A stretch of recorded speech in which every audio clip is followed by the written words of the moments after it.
আসসালামু আলাইকুম dear students. Week students English চ্যানেলের পক্ষ থেকে আমি তোমাদের সকলকে শুভেচ্ছা এবং অভিনন্দন জানাচ্ছি আমার চ্যানেলে যুক্ত হওয়ার জন্য। তোমরা এখনও আমার চ্যানেলটি যারা সাবস্ক্রাইব করোনি অতি দ্রুত সাবস্ক্রাইব করে নাও এবং পরবর্তী ভিডিও পাওয়ার জন্য বেল বাটনে ক্লিক করে নাও।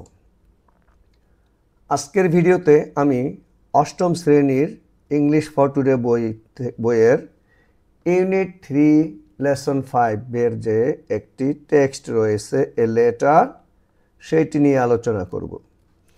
এই টেক্সট থেকে তোমরা শিখতে পারবে কিভাবে তোমরা লেটার লিখবে, অর্থাৎ তুমি তোমার বন্ধু বলো, আব্বা আম্মা ভাই বোন যাদের কাছেই লেটার লিখতে চাও সেটি কিভাবে লিখতে হবে ইনশাল্লাহ এই ভিডিওটি ভালো করে খেয়াল করলে তোমরা সেটি শিখে যাবে। তাহলে চলো দেরি না করে আমরা এখনই শুরু করছি আজকের লেসন। তোমরা জানো আমি শুরুতেই ভোকাবুলারি নিয়ে আলোচনা করে থাকি, তাহলে এই পর্বেও আমি সেটিই করেছি। শুরুতে দেখো এখানে রয়েছে নিকোটিন। এই নিকোটিন একটি নাউন যার অর্থ কিন্তু নিকোটিন এবং এটির সিনোনিম টোবাকো। সিনোনিম হচ্ছে টোবাকো। তারপরে রয়েছে ট্র্যাজেডি। ট্র্যাজেডিও একটি নাউন, এর অর্থ হচ্ছে দুঃখদায়ক ঘটনা অর্থাৎ দুঃখজনক ঘটনা। এইটির আমি এখানে সিনোনিম রাখিনি। এরপরে দেখা যাচ্ছে ব্রোক। এটি কিন্তু ব্রেকের V2 বা V3, ব্রোক V2, ব্রেকের V2 হচ্ছে ব্রোক। এটি ভার্ব যার অর্থ ভেঙেছে বা ভেঙেছিল এবং এইটির আমরা সিনোনিম বলতে পারি ক্রাশড। তারপর হচ্ছে পাফ। এটি একটি নাউন যার অর্থ ফুকা এবং সিনোনিম স্কোয়ান্ডার। এরপরে আমরা দেখতে পাচ্ছি লাঞ্চ। লাঞ্চ হচ্ছে একটি নাউন যার অর্থ ফুসফুস এবং এইটির সিনোনিম হচ্ছে উইন্ড ব্যাগ। এরপরে দেখতে পাচ্ছ রয়েছে স্মোক। এটি নাউন যার অর্থ ধূমপান। স্মোক কিন্তু ভার্ব হিসেবেও বসে, কিন্তু এখানে টেক্সটে নাউন হিসেবে এসেছে তাই আমি নাউনই রেখেছি এবং যার সিনোনিম বলা যায় স্টেম। অতঃপর রয়েছে হেভিলি। হেভিলি কিন্তু একটি অ্যাডভার্ব যার অর্থ হচ্ছে প্রচণ্ডভাবে এবং তার সিনোনিম হচ্ছে এক্সট্রিমলি। অতঃপর রয়েছে দেখো রিসেন্টলি। এটি হচ্ছে অ্যাডভার্ব যার অর্থ হচ্ছে সম্প্রতি এবং যার সিনোনিম লেটলি। অতঃপর দেখো রয়েছে ওরিড।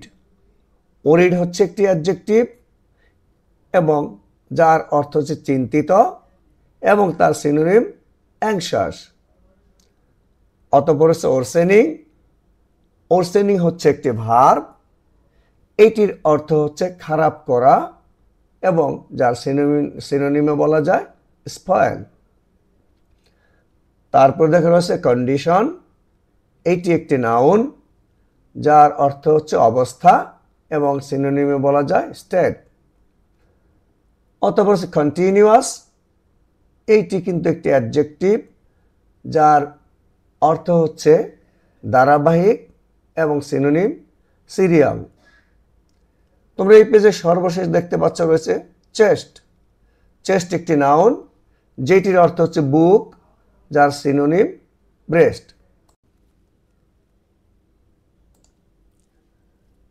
আমরা এই পেজে দেখতে পাচ্ছি শুরুতে রয়েছে সাইন। সাইন কিন্তু একটি নাউন যার অর্থ হচ্ছে চিহ্ন এবং সিনোনিম সিম্বল। অতঃপর রয়েছে পয়জনাস। পয়জনাস একটি অ্যাডজেক্টিভ যার অর্থ হচ্ছে বিষাক্ত এবং সিনোনিম হচ্ছে ভাইরাল। অতঃপর দেখা রয়েছে সাবস্ট্যান্সেস। এই সাবস্ট্যান্স হচ্ছে নাউন যার অর্থ হচ্ছে পদার্থ বা বস্তু এবং যার সিনোনিম এলিমেন্ট। এরপর রয়েছে টোবাকো। টোবাকো নাউন, এইটির অর্থ হচ্ছে তামাক এবং যার সিনোনিম নিকোটিন। আমরা এরপরে দেখতে পাচ্ছি রয়েছে রিকভার। রিকভার এটি হচ্ছে ভার্ব যার অর্থ পুনরুদ্ধার করা এবং সিনোনিম হচ্ছে রেস্টোর। অতঃপর রয়েছে ডেডলি। ডেডলি একটি অ্যাডজেক্টিভ যার অর্থ হচ্ছে মারাত্মক এবং যার সিনোনিম ফ্যাটাল অথবা মর্টাল। এরপর রয়েছে রিকোয়েস্ট।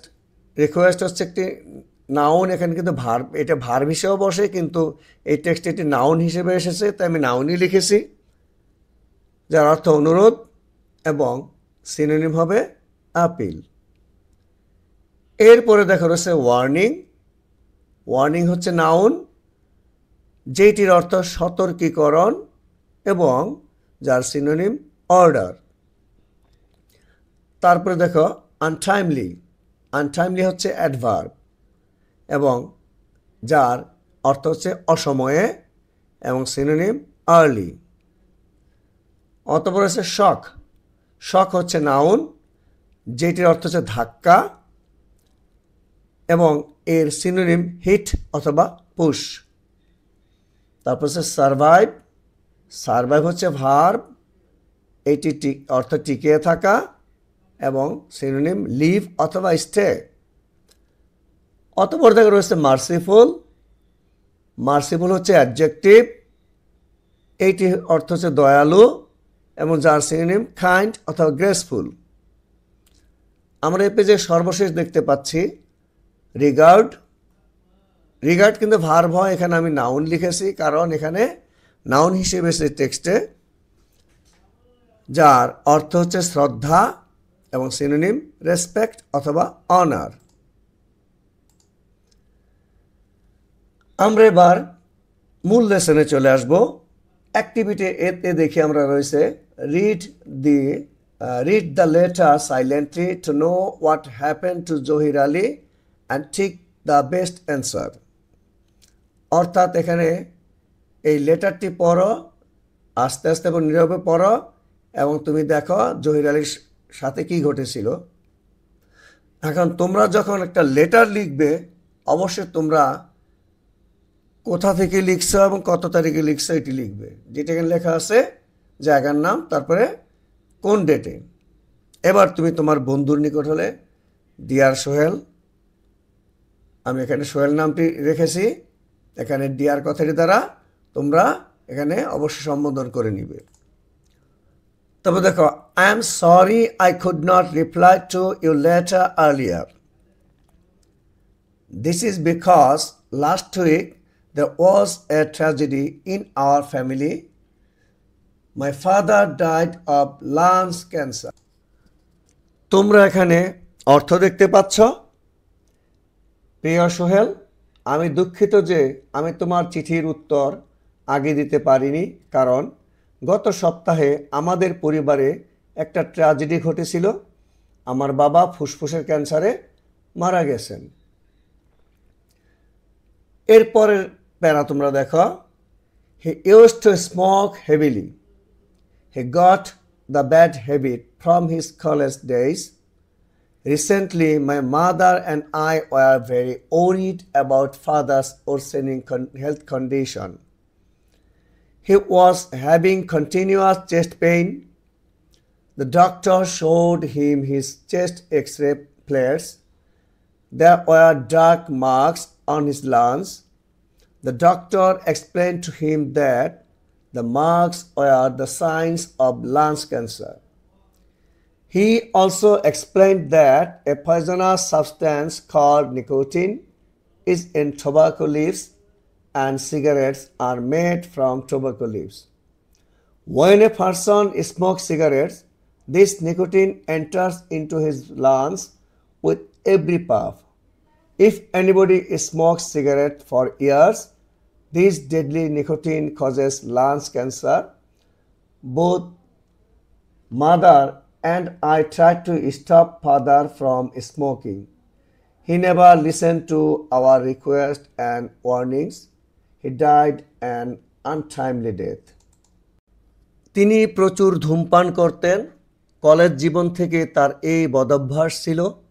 সম্প্রতি আমি আর আমার মা বাবার স্বাস্থ্যের অবনতি নিয়ে খুব চিন্তিত ছিলাম। তার বুকে ক্রমাগত ব্যথা হচ্ছিল। ডাক্তার তাকে তার বুকের এক্স-রে প্লেট দেখালেন। তার ফুসফুসে কালো দাগ ছিল।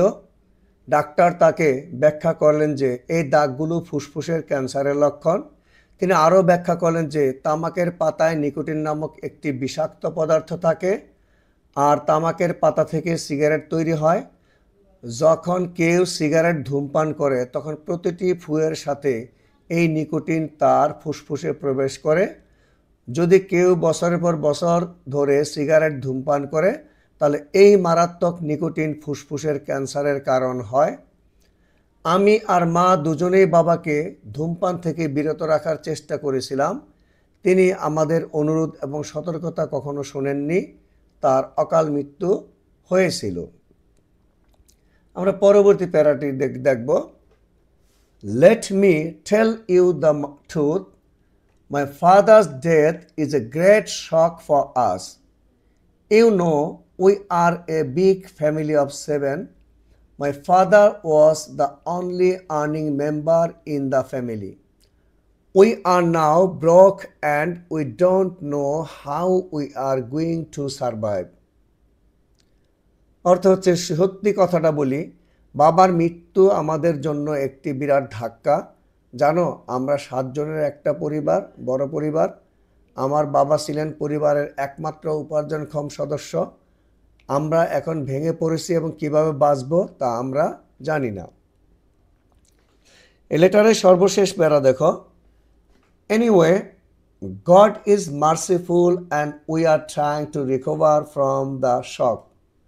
Right me when you have the time. Give my regards to your parents. Love, Robi. যাই হোক, আল্লাহ করুণাময় এবং আমরা এই ধাক্কা কাটিয়ে ওঠার চেষ্টা করছি।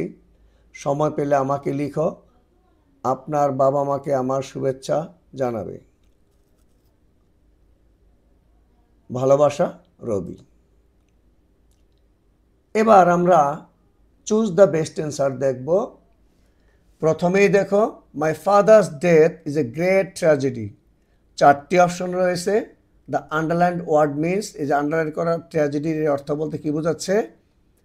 এতে রয়েছে ভেরি স্যাড ইভেন্ট, বিতে রয়েছে ভেরি স্ট্রং ওয়ার্নিং, সিতে রয়েছে স্মোকিং হেভিলি, ডিতে রয়েছে লাংস ক্যান্সার। এখানে ট্র্যাজেডি বলতে ভেরি স্যাড ইভেন্ট এটি বোঝাবে, তার সঠিক উত্তর এ ভেরি স্যাড ইভেন্ট। এবার 2 নম্বর, Robi's family is now completely broke because, অপশনগুলো দেখো, his father had lungs cancer, they have now no source of income, his father's death was heartbreaking, his father is a chain smoker. এখানে কিন্তু সঠিক উত্তর হবে they have now no source of income। তাহলে এটি সঠিক। আমরা এবার অ্যাক্টিভিটি বিতে দেখব। এখানে বলা হয়েছে ask and answer the question, first say then right. অর্থাৎ প্রশ্ন করা উত্তর দাও, প্রথমে তুমি বলো তারপরে লিখো।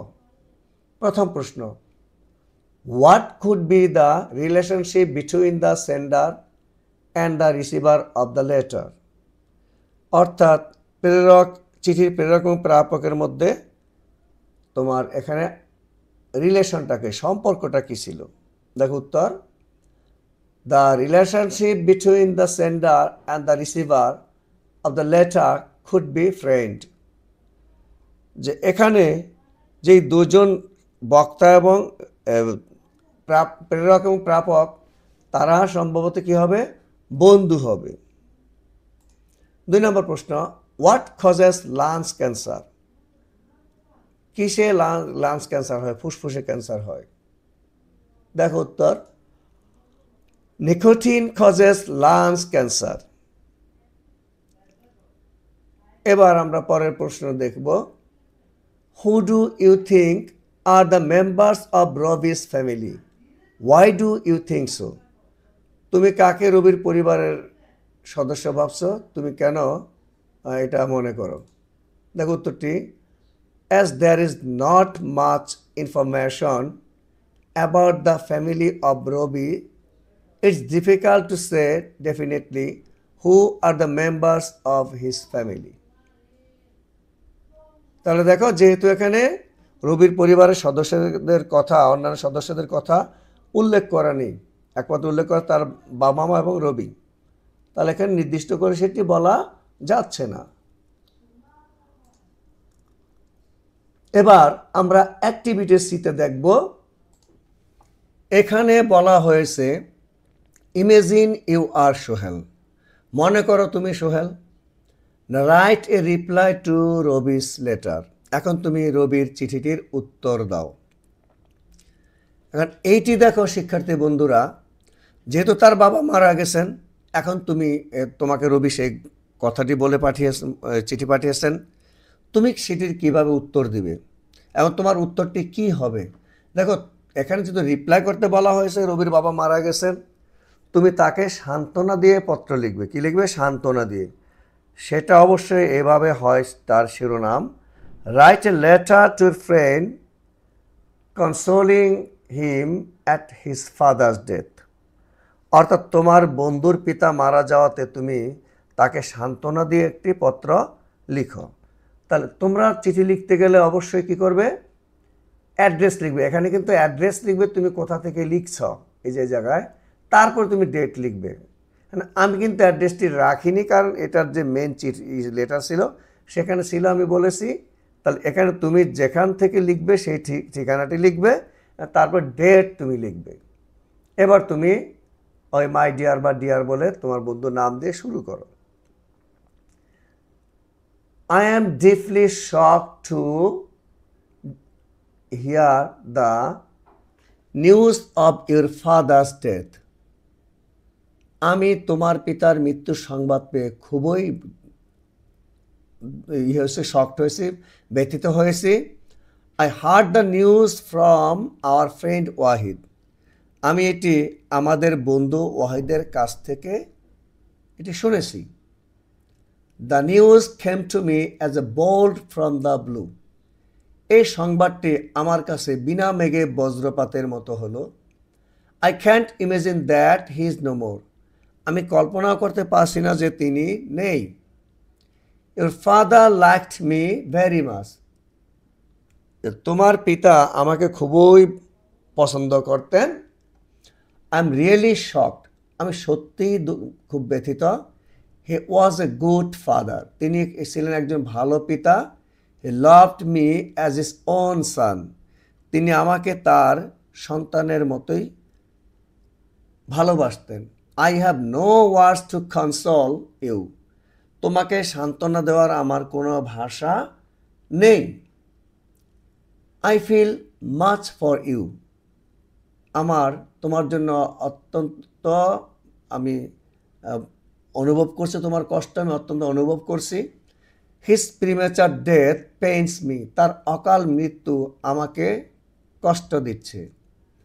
It reminds me that none can escape from death. ইহা আমাকে স্মরণ করিয়ে দেয় যে মৃত্যু থেকে কেউ কিন্তু পলায়ন করতে পারবে না, বেঁচে থাকতে পারবে না। His death must be a serious shock to your mother too. তার মৃত্যুতে তোমার মায়েরও একটি খুবই গুরুতর একটি আঘাত। As I have no words to console you, I want to say that you should not break down at this crucial moment. যেহেতু তোমাকে বলার মতো, সান্ত্বনা দেওয়ার মতো আমার কোনো ভাষা নেই, কিন্তু আমি তোমাকে এইটি বলতে চাই যে তোমাদের ক্রুশিয়াল মোমেন্টে, করুণ মুহূর্তে তুমি কিন্তু ভেঙে পড়বে না। His death has thrown upon you a great responsibility to maintain your family, to maintain your family, অর্থাৎ তোমার পরিবার। তোমরা আর এখানে দিয়ে নিবে। I think Allah is with you to overcome the situation. আমি ভাবি যে আল্লাহ তোমার সাথেই আছেন, তোমার এই অবস্থা থেকে তোমাকে উত্তরণের জন্য, তোমাকে এই সমস্যাগুলো বা এই কষ্টটা কাটিয়ে ওঠার জন্য। I pray that Allah might give you courage to bear this loss and peace to the departed soul. আমি আল্লাহর কাছে প্রার্থনা করছি যে তিনি যেন তোমাকে সাহস দেন তোমার এই ক্ষতি কাটিয়ে ওঠার জন্য, এবং তার বিদেহী আত্মার প্রতি যেন শান্তি বর্ষণ করেন। May his soul rest in peace, তার আত্মা শান্তিতে থাকুক। ইউস এভার সোহেল, তোমার চিরসাথী সোহেল। হ্যাঁ বন্ধুরা, এই পর্বটি তোমরা দেখতে পেলে, এবং এই পর্বটি ভালো করে দেখলে কিভাবে লেটার লিখতে হয় সেটি অবশ্যই শিখলে।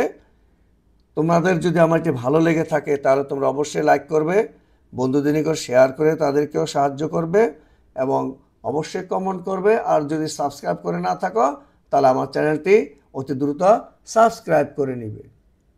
তাহলে এখানেই বিদায় নিচ্ছি, ইনশাআল্লাহ পরবর্তী ভিডিওতে আবার